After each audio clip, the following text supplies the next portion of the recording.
He's an architect experienced in steel structures. Now Richard Gage is touring the country with a controversial message about September 11th. Richard Gage is here to show us why he's calling for a more thorough investigation into the collapse of the World Trade Center buildings. Thank you so much for joining us. You're very welcome. It's great to be here. Well, first of all, give us a little bit more about your background.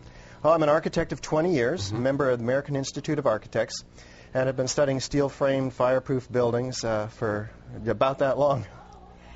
We ask that for clarification because as we get into this, we want people to make sure that you're not just somebody with a wacky idea. Right. Okay? You come with some science to you.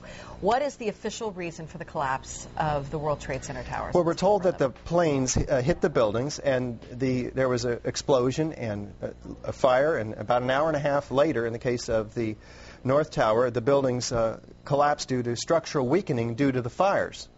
The problem is that we don't have large gradual deformations associated with collapses, and fires in high-rises have never brought down a steel frame high-rise building at all, ever. And what we have, unfortunately, is the evidence in the Twin Towers and the third skyscraper to collapse that day, which most people don't know anything about it. We have the evidence of the 10 key features of controlled demolition. In the case of Building 7, it collapses straight down into its own footprint at free fall speed in the first 100 feet. It's dropping, as you can see, symmetrically, smoothly, at free fall speed in the first 100 feet, 2.5 seconds. This is uncanny. There's 40,000 tons of structural steel designed to resist this collapse. Is it, what, a 47-story building? Yeah, it's called Building 7, right a football field away from the Twin Towers. Okay, so what we're showing is left what happened. In fact, right is a controlled where you are using, or the people who made this happen, used demolition. Indeed, and this is a direct comparison. And you can see that, indeed, almost free fall speed, free fall acceleration through 40,000 tons of structural steel. That is uncanny. So we have 700 architects and engineers demanding a new investigation as a result of this evidence and the evidence in the World Trade Center. That is very explosive. Almost every architect and engineer we show this information to agrees with us that these are controlled demolitions. If we can get them to look at the information, because obviously the implications of a controlled demolition are dark for our country, because that means somebody besides Al-Qaeda was involved, because these have to be easily 3 of the most highly secure buildings outside the Pentagon. Now, if that was a controlled demolition, would there not be any evidence at the ground level of explosives within the building debris itself, that's the debris that's left? Indeed, and what we find down there is pools of molten iron. What does that mean? Several tons. Exactly. What is that doing there? The first responders see it, the structural engineers see it.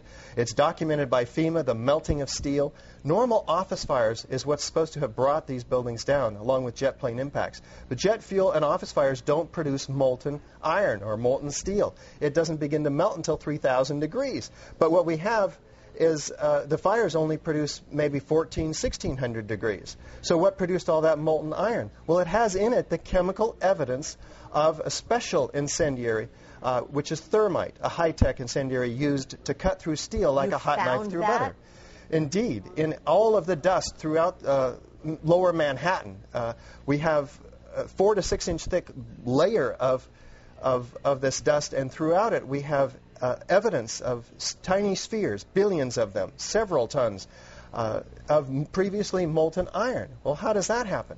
If you have molten iron, the byproduct of thermite is molten iron, and it's dispersed throughout all of this dust. Now, you were allowed to go in and get samples and examine it? Oh, there's plenty of dust. A lot of people have this dust, and 4 of these samples have been sent to physicist Stephen Jones, formerly of Brigham Young University. And they find in it not only these spheres, which others have found too, USGS, R.J. Lee, doing toxicological studies.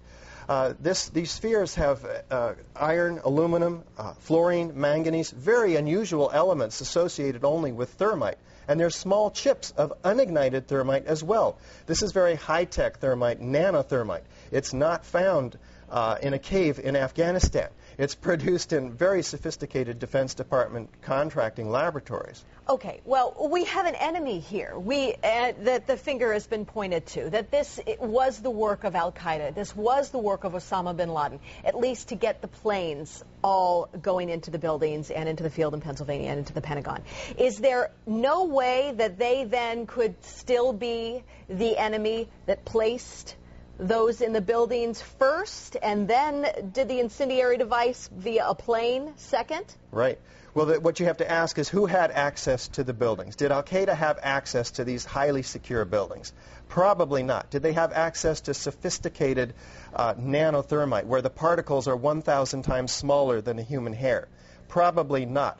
Somebody else has to be investigated, and that's why we have 700 architects and engineers demanding a real investigation. We don't have the whole theory as to how this happened, who did it, why. We just lay out the facts like we did last night in the Veterans Memorial Auditorium, and we demand a real investigation, and they'll find out who, why, how, etc. Okay. Then let me ask you, I'm person X. I want to place something in one of those buildings. Where would I carry it? How big would it be? Is it that visible that I would be spotted by security? Or could I place it in one of my tooth fillings? Yeah. We're talking about several tons of nanothermite and ordinary thermite. One would have to have access through security. So the security company involved for the World Trade Center should be thoroughly investigated. And it turns out to be Securicom, Stratosec. Somebody should look and see who's on the board of those companies. Some very interesting individuals turn out to be.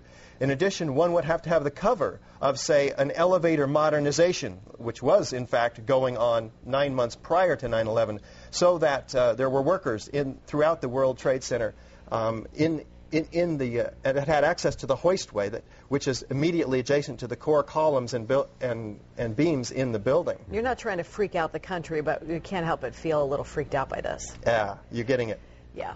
And, of course, this is something we want to talk with you about a whole lot more, and we're out of time. But we do have a great deal of information on our website, KMPH.com. Thank you very much for your time today. You're so welcome. Thank you for opening up a lot to think about.